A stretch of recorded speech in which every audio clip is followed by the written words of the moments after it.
हरि ओम श्री गणेशाय नमः। बोल श्री कृष्ण भगवान की जय। बोल श्री सुखदेव जी महाराज की जय। ओम नमो भगवते वासुदेवाय। ओम नमो भगवते वासुदेवाय। ओम नमो भगवते वासुदेवाय।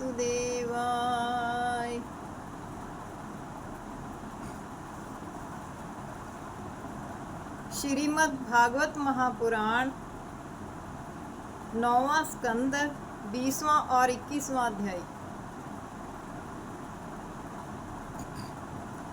प्रथम पुरु नृप वंश अरु नृप दुष्यंत चरित्र। भूप भरत के चरित्र को वर्णन परम पवित्र। शकुंतला दुष्यंत को परम रुचिर आख्यान। कह सुनै जो प्रेम सो पावै पद निर्वाण। श्री सुखदेव जी बोले, हे राजन, अब मैं तुमसे पुरु के वंश का वर्णन करता हूँ। जिस वंश में तुम उत्पन्न हुए हो, हे भारत, जिस वंश में बड़े बड़े राजऋषि और बड़े बड़े तेजस्वी महर्षि उत्पन्न हुए हैं, पुरु का सुत जन्मेजय हुआ। जन्मेजय का प्रचिन्नवान, प्रचिन्नवान का परवीर, परवीर का नमस्यु, नमस्यु का चारुपद, चारुपद का सुध्यु, सुध्यु का बहुगव और उसका संयाति, संयाति का अहमयाति, अहमयाति का सुत रौद्रासव। उसकी भार्या घृताची नाम की अप्सरा के 10 पुत्र उत्पन्न हुए। उनके नाम ये हैं: श्रीतेयु, कुक्षेयु, स्थाडिलेयु, कृतेयु, जलेयु, संतेयु, धर्मेयु, सत्येयु, व्रतेयु और वनेयु। ऋतेयु का पुत्र रंतिभार हुआ। रंतिभार से के सुमति, ध्रुव और अप्रतिरथ ये 3 पुत्र हुए। अप्रतिरथ का कन्नव नाम का बेटा हुआ। कन्नव के मेधा तिथि हुआ। उस मेधा तिथि से प्रस्कन्नव आदि सब बेटे ब्राह्मण वंश के हुए। सुमति का बेटा रैभ्य, रैभ्य का दुष्यंत हुआ। वह राजा दुष्यंत कभी मृग्या खेलते खेलते कन्नव महर्षि के आश्रम में जा पहुँचे। वहाँ अपनी कांति से आश्रम को सुशोभित करती हुई एक कन्या को देख राजा दुष्यंत उस पर मोहित हो गए। उस कन्या के दर्शन करने से कामोत्तेजित होकर राजा दुष्यंत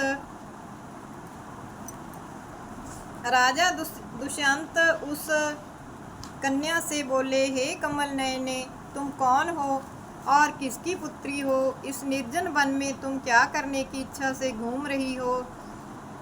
मैं तुमको निश्चय ही किसी क्षत्रिय की पुत्री समझता हूँ, क्योंकि पुरु राजा के वंशजों का कभी भी अधर्म में मन नहीं दौड़ता है। यह सुन शकुंतला बोली, हे राजन, मैं विश्वामित्र से मेनका नाम की अप्सरा के गर्भ से उत्पन्न हुई हूँ। स्वर्ग जाते समय मेनका ने मुझे इस जंगल में ही त्याग दिया था। महर्षि कन्नव जी इन सब बातों को जानते हैं। हे वीर, मैं आपका क्या स्वागत करूं? यहाँ ठहरिए, सत्कार ग्रहण करिए। यहाँ जंगल में केवल समा के चावल हैं, उन्हें खाइए। आपको यदि और कुछ अभीष्ट हो तो कहिए।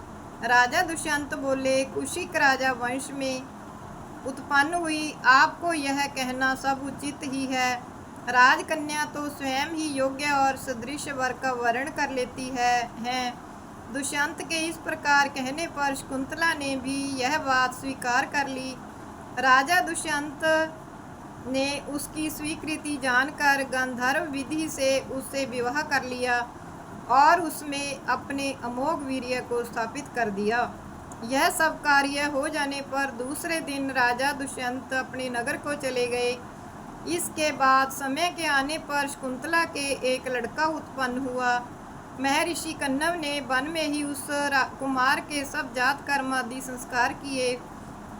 वह बालक इतना बलवान था कि बचपन में ही बाघ आदि हिंसक जंतुओं को बांधकर उनसे खेलता था। शकुंतला उस पराक्रमी पुत्र को लेकर पति के पास गई। राजा दुष्यंत ने जब अपनी स्त्री शकुंतला और अपने लड़के को ना स्वीकार किया तो उसी समय आकाशवाणी हुई कि हे राजन, यह शकुंतला तुम्हारी ही स्त्री है और बेटा भी तुम्हारा ही है। तुम शकुंतला का अपमान मत करो और इस बालक का पालन पोषण करो। शकुंतला जो कुछ कहती है वह सब सत्य है, इसमें तुम्हें संदेह ना करना चाहिए। श्री सुखदेव जी बोले, हे राजन, इस प्रकार राजा दुष्यंत ने आकाशवाणी को सुनकर बड़ी प्रसन्नता के साथ शकुंतला और अपने बेटे को स्वीकार कर लिया। दुष्यंत राजा के मरने पर उनके बेटे भरत जी सम्राट हुए। राजा भरत जी ने भृगु को अपना पुरोहित बनाकर गंगा जी के किनारे पर 55 यज्ञ किए और 78 अश्वमेध के घोड़े बांध दिए। उन सब यज्ञों की पूर्णाहुति में ब्राह्मणों को मन चाहा खूब धन दान दिया। सम्राट भरत ने यज्ञों की समाप्ति में दिग्विजय करते समय हूण, यवन, कंक, पौंड्र, खश, शक आदि अनेक मलेच्छ जाति के राजाओं को मारा। राजा भरत को विदर्भ देश की 3 राजकन्या विवाही थीं। उन तीनों रानियों में से जब एक रानी के पुत्र हुआ तो राजा भरत ने उसे अपने अनुरूप ना माना। इसके बाद रानियों के जो बेटा उत्पन्न होते थे उन्हीं बेटों की माताएं यह समझ कर के राजा इन पुत्रों को अपने अनुरूप ना मानेंगे और हमको भी व्यभिचारिणी समझकर त्याग देंगे, मार डालती थीं। इस प्रकार जब राजा ने अपने वंश का विनाश देखा तो वंश के चलाने के लिए और अनुकूल बेटे की प्राप्ति के लिए मरुत सोम नामक महायज्ञ किया। यज्ञ के सुसंपन्न होने के कारण प्रसन्न होकर मरुत नाम के देवगणों ने उनके लिए भरद्वाज नाम का एक पुत्र दिया था। हे राजन, अब तुम भरद्वाज के जन्म का वृतांत सुनिए। एक समय की बात है कि देवताओं के गुरु बृहस्पति जी कामांध होकर अपनी भाभी उतथ्य की स्त्री ममता से, जो कि गर्भवती थी, मैथुन करने लगे। उस समय गर्भ में बैठे हुए बालक ने बृहस्पति जी को मैथुन करने से रोका। रोकने के कारण बृहस्पति जी बड़े क्रुद्ध हुए और उस बालक को शाप दे दिया और जबरदस्ती वीर्य त्याग कर दिया। अपने पति उतथ्य के डर के मारे उनकी स्त्री ममता ने कि मेरे पति मुझे व्यभिचारिणी कहकर त्याग देंगे, बृहस्पति जी के वीर्य से उत्पन्न हुए बालक को छोड़ने की इच्छा की। उसी समय देवताओं ने ममता से कहा, अरियो मूर्ख, इस कुमार की उत्पत्ति एक क्षेत्र में दूसरे पुरुष के वीर्य से हुई है, इसलिए तुम्हारे पति के क्षेत्र रूप तुमसे उत्पन्न होने के कारण यह तुम्हारे पति का भी क्षेत्रज बेटा तो है ही, अतः तुम्हें किसी प्रकार का भय नहीं करना चाहिए। इस बालक का पालन पोषण करो। ममता यह सुनकर बृहस्पति जी से कहने लगी कि हे बृहस्पति, तुम भी इसका पालन पोषण करो। हम दोनों के ही पाप कर्म से इसकी उत्पत्ति हुई है। मैं ही केवल क्यों कर इसका पालन करूंगी। इस प्रकार दोनों में कलह होने लगा और वे दोनों ही उस बालक को छोड़कर चल दिए। हे राजन, इसी कारण उस बालक का नाम भरद्वाज विख्यात हुआ। देवताओं के समझाने पर जब ममता ने उस बालक को त्याग दिया तो उतथ्य ने भी उस पुत्र को व्यभिचार से उत्पन्न हुआ समझकर छोड़ दिया। उनके छोड़ देने पर मरुदगण देवताओं ने उस बालक का पालन पोषण किया। जिस समय सम्राट भरत का वंश वितथ अर्थात असफल हो रहा था, उस समय मरुदगणों ने भरत के लिए उस पुत्र को यज्ञ में प्रसन्न होकर दे दिया। बोल श्री कृष्ण भगवान की जय। ओम नमो भगवते वासुदेवाय। बोल श्री कृष्ण भगवान की जय। बोल श्री सुखदेव जी महाराज की जय। 21वां अध्याय। प्रथम भरत के वंश को वर्णन करी मुनिराज, रंती देव नृप की कथा कहन लगे हित साज। श्री सुखदेव जी बोले, हे राजन, भरद्वाज का दूसरा नाम वितथ था। भरद्वाज यद्यपि ब्राह्मण थे, किंतु मरुद गुणों के देने से वह भरत के दत्तक पुत्र हुए। उन्हीं वितथ के मन्यु नामक पुत्र हुआ। उस मन्यु के बृहत, क्षत्रिय, जय, महावीर्य, नर, गर्ग ये 5 पुत्र हुए। नर से संकृति नामक सुत हुआ। संकृति के गुरु और रंती देव 2 पुत्र हुए। रंती देव राजा का यश यहाँ और स्वर्ग में भी गाया जाता है। जो कुछ भी आमदनी होती थी उस सब को वह बांट देते थे। स्वयं भूखे और दुखी रहे आते थे, परंतु अन्य भूखे और दुखियों को वह अपना सब धन और अन्न बांट देते थे। इस प्रकार करते करते रंती देव राजा को एक समय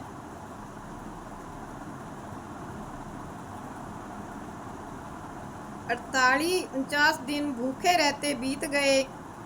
48 दिन भूखे रहते बीत गए। 49वें दिन उन्हें घी, खीर, हलवा और जल मिला। 48 दिन तक अन्न की तो बात ही क्या, जल तक पीने को नहीं मिला था। अतः उस समय भूख और प्यास के मारे राजा का शरीर कांप रहा था। राजा भोजन करना चाहते ही थे कि उसी समय एक ब्राह्मण अतिथि आ गया। राजा ने वह सब अन्न उस ब्राह्मण को दे दिया। वह ब्राह्मण उसे खाकर चला गया। बचे हुए अन्न को कुटुंब के लिए बांटकर राजा भोजन करना ही चाहते थे कि फिर एक शूद्र अतिथि होकर आ गया। राजा ने उस अन्न को उसके लिए दे दिया। भोजन करके वह शूद्र भी चला गया। इसके बाद ही बहुत से कुत्तों को साथ में लेकर एक और अतिथि होकर राजा के पास आ गया और बोला, हे राजन, कुत्तों के साथ मैं भूख के मारे मरा जाता हूँ, मुझे कुछ अन्न मिलना चाहिए। तब राजा ने बड़े सम्मान पूर्वक उस बचे हुए अन्न को कुत्तों और उसको देकर नमस्कार किया। अब राजा के पास पीने लायक केवल जल ही बचा हुआ था। राजा उस जल को पीना ही चाहते थे कि एक चांडाल भंगी आ गया और बोला कि हे राजन, मैं प्यास के मारे मरा जा रहा हूँ, मुझे आप जल पीने को दीजिए। राजा ने उसकी इसी प्रकार दीन भरी वाणी सुनकर कृपा के कारण स्वयं प्यास से मरते हुए भी उसे जल पिला दिया। राजा के इस प्रकार के कष्ट को तथा दीन वत्सलता को देख उसको फल देने वाले ब्रह्मा, विष्णु और शिवजी ने आकर उसी समय राजा को दर्शन दिए। राजा उनको प्रणाम करके भगवान वासुदेव में मन लगाकर भक्ति पूर्वक निसंग होकर रहने लगा। बोल श्री कृष्ण भगवान की जय। ईश्वर का अवलंबन करते हुए उनके पाप से गुणमयी माया भी स्वप्न की तरह विलीन हो गई। उनके संग के कारण उनके अनुकूल व्यवहार करने वाले भी सब लोग नारायण परायण हो गए। हे राजन, अब मन्यु पुत्र गर्ग के वंश का विस्तार सुनिए। गर्ग से शिनी हुए, शिनी से गार्ग्य आदि ब्राह्मण जाति के पुरुष उत्पन्न हुए। अब मन्यु के बेटा महावीर्य के वंश को कहते हैं। महावीर्य से दुरितक्षय पुत्र हुआ। उसके त्रियारुणी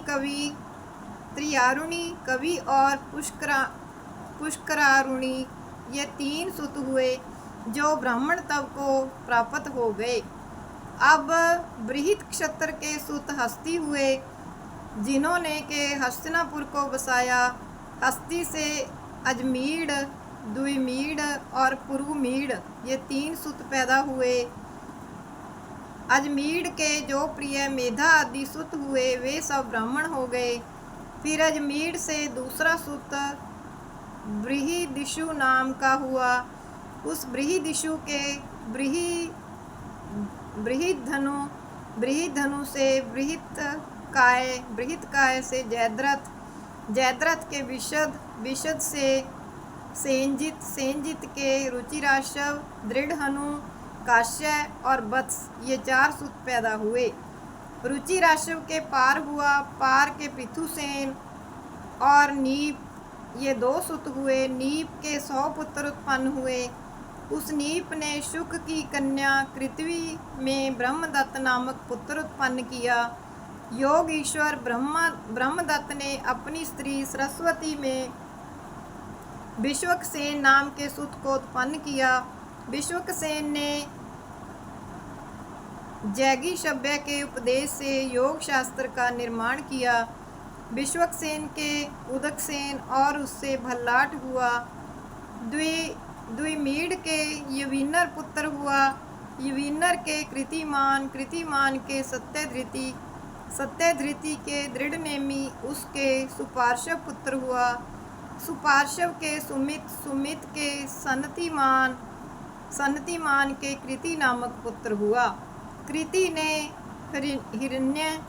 हिरण्यनाभ से योग विद्या का उपदेश पाकर प्राच्य साम की 6 संहिताओं को बनाया और उन्हें अपने शिष्यों को पढ़ाया। कृति के नीप, नीप के उग्रायुध, उग्रायुध के क्षेम्य, क्षेम्य के सुवीर, सुवीर के रिपुंजय, रिपुंजय के बहुरथ पुत्र हुआ। पुरुमीड निसंतान ही रहे। अजमीड की स्त्री का नाम नलनी था। उस नलनी के गर्भ से नील नाम का पुत्र हुआ। नील के शांति, उसके सुशांति, उसके पुरुज हुआ। पुरुज के अर्क, अर्क के भम्यार्षव, भम्यार्षव के मुदगल, यवीनर, बृहदिश, कामपिल्य और संजय नाम के 5 बेटे हुए। ये सब के सब पांचाल नाम से प्रसिद्ध हुए। मुदगल से मौदगल्य गोत्री ब्राह्मण उत्पन्न हुए। मुदगल के दिवोदास बेटा और कन्या अहिल्या, ये 2 और यमल, जौनला बेटा बेटी पैदा हुए। गौतम ऋषि के वीर्य से अहिल्या के गर्भ से शतानंद ऋषि उत्पन्न हुए। शतानंद के सत्यधृति नामक पुत्र हुए, जो के धनुर्वेद के बड़े ही ज्ञाता थे। सत्यवृत्ति के शरद्वान हुए।